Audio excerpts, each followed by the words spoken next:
Hallelujah. सबका जय मसीह की। प्रभु आपको ब्लेस करे और निश्चय प्रभु यीशु मसीह आपके जीवन में कार्य करे। आप ब्लेस रहें, आज का आपका दिन ब्लेस रहे और निश्चय प्रभु यीशु मसीह आपको ब्लेस करे। आपके रुके काम दौड़े प्रभु यीशु मसीह के नाम से। आपके जीवन में अद्भुत कार्य हो। प्रभु यीशु मसीह आपके जीवन में ब्लेसिंग को दे। आप निश्चय अद्भुत कार्य करें प्रभु यीशु मसीह के नाम से। हालेलुया। और मैंने बोला था कि मॉर्निंग प्रेयर नहीं आएगी और मैंने बोला था बुधवार को बोला था, लेकिन हर थर्सडे वीरवार को मॉर्निंग प्रेयर नहीं आया करेगी, क्योंकि नाइट में आपको पता है बुधवार को लाइव होता है, इसलिए मॉर्निंग प्रेयर नहीं आएगी। प्रभु आपको ब्लेस करे, आपके जीवन में अद्भुत कार्य करे। और मैं आपसे बात करना चाहता हूँ कि आप जरूर सुबह की प्रार्थना सुना करें। आप अपने बच्चों को भेजें, आप अपने जवाई को भेजें, आप अपनी बेटियों को भेजें, आप अपने भाइयों में भेजें, आप अपने रिश्तेदारों में भेजें, क्योंकि आजकल के जीवन में जो एक काम है, काम बहुत ज़्यादा जरूरी है। लोग बेचारे सुबह उठते हैं, जॉब पे जाते हैं, रात को आके सो जाते हैं, लेकिन उनके पास प्रार्थना करने का समय नहीं होता है। लेकिन परमेश्वर वचन कहता है जिसने समय दिया है उसके लिए समय निकालना बहुत ज़्यादा जरूरी है। इसलिए परमेश्वर के लिए समय निकाला करें। और आप क्या करें कि इन मॉर्निंग प्रेयर को सुना करें। अगर आप मॉर्निंग प्रेयर सुन रहे हो तो अगर आप साथ साथ प्रार्थना कर रहे हो तो आपकी प्रार्थना लिखी जाएगी कि इस भाई ने सुबह की प्रार्थना की है। नहीं तो अगर आप खाली उठते हो, देख लिया अब यहाँ भी टाइटल तो लिखा हुआ है बुखार से छुटकारा, और मैंने तो सुनना ही नहीं है, मुझे कौन सा बुखार है, वो तो लोग कहते हैं। और देखना कभी चेक करना, कुछ ऐसी जो प्रार्थना होती है लोग उसको पढ़ेंगे ही नहीं, उसको वीडियो को व्यू बहुत कम आते हैं, क्योंकि उनको ये लगता है कि नहीं मेरे तो काम की प्रार्थना नहीं है, ये तो मेरे काम की नहीं है। परमेश्वर चुनता है लोगों को। हालेलुया। जिस तरह आप चुनते हो ना भी, अगर आपने एक दिहाड़िया रखा घर के अंदर, आपका काम चल रहा है, आपने किसी मजदूर को रखा और आपने बोला उसको भैया आपका काम ये है कि आपने आज मिस्त्री के साथ काम कराना है। ओके ठीक है। अब वो बेचारा मिस्त्री को ईंटें दे रहा है और वो ईंटें ही दे रहा है। उसको बोला जाके भाई तू सीमेंट, एक जो बट्ठल है वो सीमेंट मिस्त्री को दे दे। तो क्या कह रहा, नहीं मैं तो सिर्फ क्या करूंगा, मैं ये सिर्फ ईंटें पकड़ाऊंगा। तो क्या आप उसको रखोगे? आपको भैया तेरे हिसाब किताब कर, तू घर जा, कल से मत आना। हम उसको जवाब दे देंगे। क्यों? हमने सोचा था भाई हमने तो मजदूर रखा है, इससे भी काम करवा लेंगे, 2-3 बाल्टी पानी के भरवा लेंगे, ये भी काम करवा लेंगे, ये भी काम करवा लेंगे। उसको मैं तो उसकी मजदूरी दे रहे हैं, लेकिन वो तो अभी से कह रहा है नहीं नहीं मेरे से तो ये नहीं होगा, मैं तो एक ही काम करूंगा। तो हम उसको निकाल देंगे, हम नहीं रखेंगे। आप भी जानते हो इस बात को, हम उसको निकाल देंगे। अगर वो की बात मानता है, अगर आप कह रहे बेटा ईंटें रख रहा है, आपने बेटा सीमेंट रख रहा है, आपने कहा बेटा कस्सी लेके आ रहा है, वो आप उसको उसका हक दे रहे हो तो आपके साथ बना रहेगा वो, और आप उसको आगे और बढ़ाओगे। क्योंकि यार तो परमानेंट लग जाए यहाँ पे, तो अच्छा आदमी है। हम भी चुनते हैं, आप भी चुनते हो। मसीह में आप कुछ लोग टाइटल पढ़ते हैं, अच्छा ये तो बुखार की प्रार्थना है। अंदर जाओ, उन वीडियो के अंदर जाओ। जब आप अंदर जाओगे, क्या आपके लिए क्या है उस वीडियो के अंदर? फिर मैं प्रार्थना करता, मैं भविष्यवाणी कर देता हूँ किसी के बारे में, कभी भी क्या पता किसी को ब्लेसिंग मिल जाती है किसी का नाम लेके। हम सोचते नहीं ये तो उन काले रंग के गेट वालों के लिए है, मेरे लिए तो नहीं है। ऐसा ना सोचा करें। आप आशीष की ओर दौड़ें, आशीष को मांगे करें परमेश्वर से। जो भी वीडियो आती है उसको देखा करें, कितने मिनट की होती है। अगर आप मूवी देखते हो 3-3 घंटे मूवी में लगा देते हो, काम में 60 दिन लगा देते हो, हम सिर्फ 12 मिनट 13 मिनट परमेश्वर को नहीं दे सकते। अगर आपको अपने देखा कि ये बुखार के लिए प्रार्थना है, तो आपने क्या किया, उसको रिसीव करके रख लिया। एक बंदे ने देखा कि ये तो बुखार की प्रार्थना है, उसने नहीं सुना, उसने स्किप कर दिया। एक आदमी ने सुना, और आने वाले समय में जब उसका बुखार होगा 6 महीने में, 6 साल में, 2 साल में, 5 साल में, 10 साल में, जब भी, तब वो क्या करेगा, उस प्रार्थना अगर उसके अंदर है वो रिसीव करेगा कि हाँ मैं विश्वास करता हूँ उस दिन ऐसी प्रार्थना हुई थी, मैं विश्वास करता हूँ कि आज मैं चंगाई को पाऊंगा, और उस प्रार्थना को वापिस सुनेगा वो आके, उसके जीवन में चमत्कार होगा। मैं आपसे इतना कहना चाहता हूँ कि आप जो भी वीडियो होती है उनको जरूर देखा करें। आप टाइटल पे मत जाया करें, क्योंकि अंदर क्या है वो परमेश्वर जानते हैं, इसलिए उन वीडियो को जरूर देखा करें। आज ये हम शुरुआत करते हैं आज की प्रार्थना की। और लिखा है कि परमेश्वर का प्रेम, मैंने पहले भी इस पे बात की थी, लेकिन मैं आपको पूरा बताना चाहता हूँ कि परमेश्वर का प्रेम, हालेलुया, परमेश्वर का प्रेम क्या है। पढ़ेंगे, यहाँ पे लिखा हुआ है यहोवा दयालु और अनुग्रहकारी, विलंब से कोप करने वाला और अति करुणा में है। हालेलुया। यहोवा दयालु है, वो अनुग्रहकारी है। परमेश्वर हमसे प्यार करते हैं, वो अनुग्रह करते हैं। देखना कि बहुत सारे लोग ऐसे होते हैं जो मसीह में एकदम से आते हैं और एकदम से ऊंचाइयों पर चले जाते हैं। क्या वो भक्ति है उसकी? क्या उसकी शक्ति है? क्या उसकी आराधना हुई है? क्या वो वचन पढ़ता था? क्या वो पास्टर के साथ रहता था? नहीं, उस पर अनुग्रह हुआ था। हम कहते हैं हम पे अनुग्रह हुआ है, हम इस ऊंचाई पर चढ़े हैं।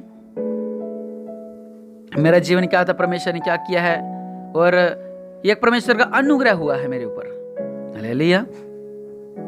आप पे भी अनुग्रह हुआ है परमेश्वर का कि आप कहां थे और कहां पे पहुंचे हो। हालेलुया। एक अनुग्रह जरूरी होना है आपके ऊपर, अनुग्रह नहीं तो कुछ भी नहीं। हालेलुया। अगर आपके पिता का हाथ आपके ऊपर नहीं तो आपके जीवन में कुछ भी नहीं। हाँ, वैसे तो हाय हेलो है, ठीक है, लेकिन एक वो मित्रता वाला प्यार अगर नहीं तो कुछ भी नहीं। हालेलुया। लिखा कि वह सर्वदा वाद विवाद करता न रहेगा, न उसका क्रोध सदा के लिए भड़का रहेगा। उसने हमारे पापों के अनुसार हमसे व्यवहार नहीं किया। सबसे जरूरी बात जो आज के युग में चल रही है कि हमारे पापों के अनुसार हमसे व्यवहार नहीं किया। आप क्या पाप करते हो? आज अपनी आंखों को बंद करें एक सेकंड के लिए और देखें आप क्या क्या पाप करते हो। आप भी जानते हो आप क्या क्या पाप करते हो, लेकिन परमेश्वर ने हमसे व्यवहार नहीं किया। हम क्या कहते हैं कि मैं उनके घर गया, उन्होंने मुझे पानी नहीं पूछा, वो मेरे घर आ गया, मैं उसको पानी नहीं पूछूंगा। मैं उनके घर पे गया, उन्होंने चाय ठंडी दे दी, मैं भी जाऊंगा तो मैं भी उनको चाय ठंडी दूंगा जब वो मेरे घर पे आएंगे। मैं घर गया, उन्होंने मुझे फटे कपड़े दे दिए, पुराने कपड़े दे दिए, और जब वो मेरे घर पे आएंगे तो मैं भी उनको फटे पुराने कपड़े दूंगा। हम तो इंसान होकर सोचते, लेकिन परमेश्वर का वचन कहता है, परमेश्वर ने क्या कहा? उसने हमारे पापों के अनुसार हमसे व्यवहार नहीं किया। हमने जो पाप किए थे और न हमारे अधर्म के कामों के अनुसार हमको बदला दिया है। हालेलुया। परमेश्वर ने बदला भी नहीं लिया, इसने ये पाप किया था, इसने ये किया था, इसने ये व्यभिचार में था, ये बुरी संगति में था, ये ऐसा था, ऐसा कुछ नहीं। परमेश्वर पास आओ, अपने पापों की क्षमा मांगो और नई जिंदगी शुरू करो। हालेलुया। नहीं तो परमेश्वर कहे, बेटा तूने 330 पाप किए थे, अब 330 की जगह तेरे को 300 350 कोड़े खाने पड़ेंगे। नहीं, वचन कहता है उसने हमारे पापों के अनुसार हमसे व्यवहार नहीं किया। हालेलुया। और आगे लिखा हुआ है, जो आकाश पृथ्वी के ऊपर ऊंचा है वैसे ही उसकी करुणा उसके डरवैयों के ऊपर प्रबल रहती है। हालेलुया। जैसे आकाश पृथ्वी के ऊपर ऊंचा है ना, वैसे ही आपके ऊपर परमेश्वर की दया बनी रहती है। हालेलुया। आकाश जैसी अपने ऊपर देखते हो तो ऊपर हमें क्या दिखता है? आकाश कितना ऊंचा है वो, लेकिन वैसे ही परमेश्वर की आशीष हमारे ऊपर बनी रहती है। हालेलुया। और लिखा हुआ है, उदयाचल अस्ताचल से जितनी दूर है उसने हमारे अपराधों को हमसे उतनी ही दूर किया है। हालेलुया। उदयाचल अस्ताचल से जितनी दूरी है उसने हमारे अपराधों को हमसे उतना ही दूर किया है। हमारे अपराधों को परमेश्वर ने हमें आजाद कर दिया है। हालेलुया। जैसे पिता अपने बालकों पर दया करता है वैसे ही यहोवा अपने लोगों पर दया करता है। पिता दया करता है। हालेलुया। यहोवा परमेश्वर वैसे ही हम पे भी दया करता है। परमेश्वर हम पे भी दया करता है। यहोवा परमेश्वर हम पे भी दया करता है। हालेलुया। देख लो कि पिता के अनुसार, और वो प्रभु यीशु मसीह हम पे भी क्या करता है? दया करता है। हालेलुया। क्योंकि वह हमारी सृष्टि जानता है और उसको स्मरण करता है कि मनुष्य मिट्टी ही है। हालेलुया। और इधर लिखा है कि मनुष्य की आयु घास के समान होती है, वह मैदान के फूल के समान फूलता है।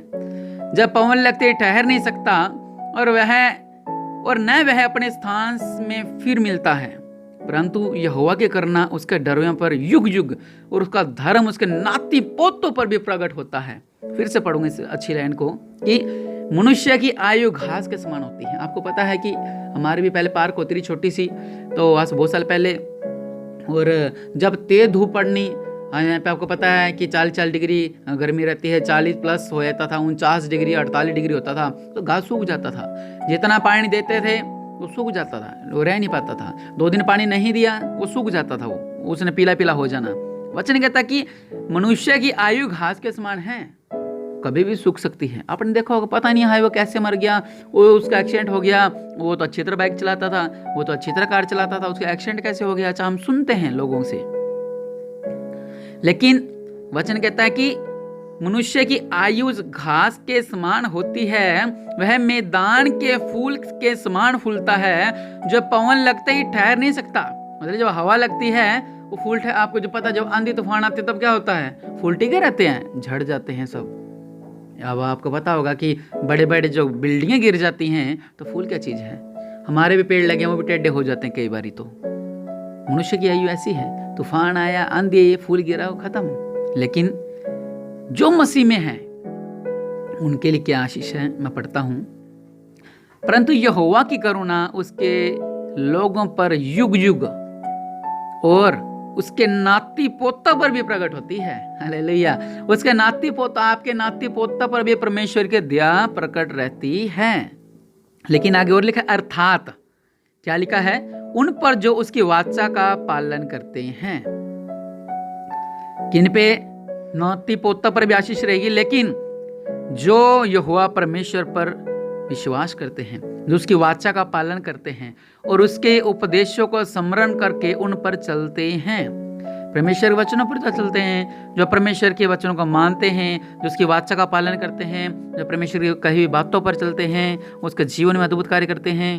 हालेलुया। लिखा कि हे मेरे मन, तू यहोवा को धन्य कहे।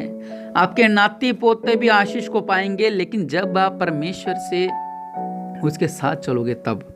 ये परमेश्वर का प्रेम है, ये परमेश्वर के वादे हैं, मैं तुम्हें ना छोड़ूंगा, ना भूलूंगा। हालेलुया। लिखा कि यहोवा की करुणा उसके लोगों पर युग युग और उसके नाती पोतों पर भी प्रकट होती रहती है। उसकी वाचा का पालन करें, लेकिन अर्थात उसकी वाचा का पालन करें और उसके उपदेशों का स्मरण करें। पवित्र बाइबल में जो वचन उसको पढ़ें, अच्छा ऐसा हुआ, अच्छा ऐसा हुआ, अच्छा ऐसा, उसको स्मरण करें। हालेलुया। उसका निचोड़ निकालें। वो जो उसकी शब्दों की जो आशीष है उनको अपने अंदर लें। एक एक शब्द की जो आशीष है, एक एक शब्द की जो ब्लेसिंग है, उसको अपने अंदर आने दें। हालेलुया। अपने हाथों को उठाएं और अपने सिर पर हाथ रखें। हम प्रार्थना करते हैं।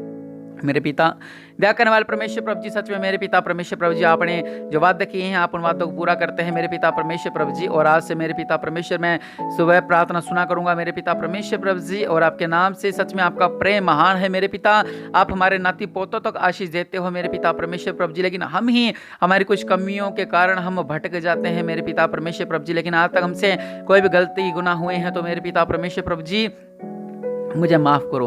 दया करने वाले परमेश्वर प्रभु जी मुझे माफ करो। सर्वशक्तिमान मेरे पिता परमेश्वर मुझे माफ करो।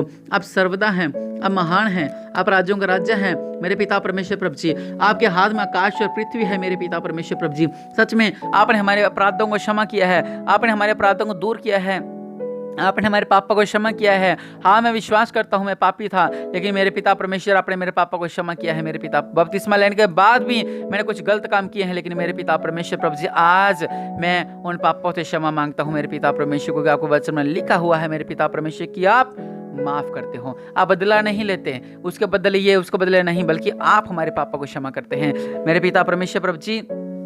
जो मैं भटक गया था मेरे पिता परमेश्वर प्रभु जी, मेरे पे दया करो मेरे पिता, मेरे बच्चों पे दया करो मेरे पिता, मेरी पत्नी भी दया करो मेरे पिता परमेश्वर प्रभु जी, मेरे पति भी दया करो मेरे पिता, मेरे बच्चों भी दया करो। अगर हम भटक गए थे मेरे पिता परमेश्वर प्रभु जी तो हम आपके पास वापस आना चाहते हैं मेरे पिता।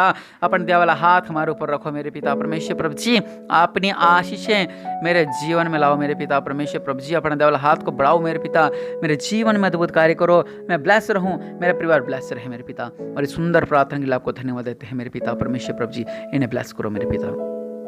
सच में प्रभु यीशु मसीह ने आपका ब्लेस किया है, और मैंने जो स्टार्टिंग में जो आपको मैंने समझाया है उस बात को जरूर समझें। प्रभु आपको ब्लेस करें। आमीन।